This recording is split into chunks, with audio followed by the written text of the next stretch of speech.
The Department of Justice issued a memorandum to the FBI instructing them to mobilize against parents across the country, parents of school kids, who have the temerity to show up at school boards and express their opposition to the teaching of critical race theory, a pernicious theory that divides us on racial lines, that tells school children the lie that America is fundamentally racist, that America is irredeemably racist, that all white people are racist. It spreads racial division.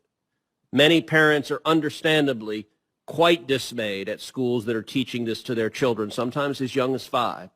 And yet the Department of Justice looked at that issue and decided to label the parents objecting to this teaching as domestic terrorists. Did you participate in discussions about the memo before it was issued?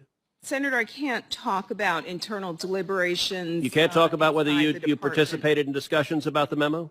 No, but what I can tell you is that the Civil Rights Division will play a role going forward. The Attorney General has asked the department to undertake a review, and the division will participate in that review to determine how federal enforcement tools can be used to prosecute crimes. Do you believe parents objecting to the teaching of critical race theory have civil rights in the democratic process? I don't follow the question, Senator. You don't understand the question whether parents objecting to critical race theory have civil rights? The First Amendment is a core value in our democracy, and I didn't say free speech. I said civil rights. School board meetings are democratic.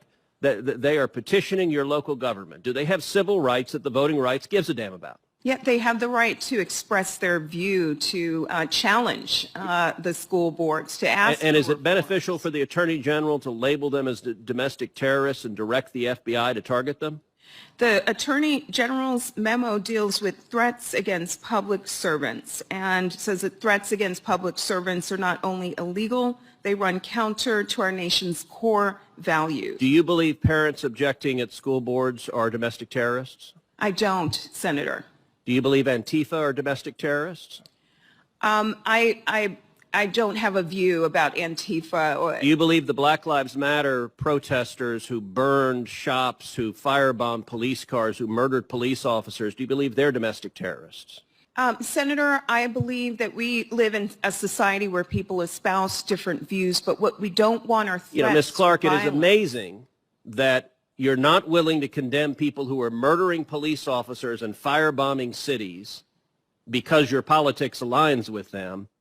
But at the same time, when it comes to parents at school boards, you're perfectly comfortable with calling a mom at a PTA meeting a domestic terrorist.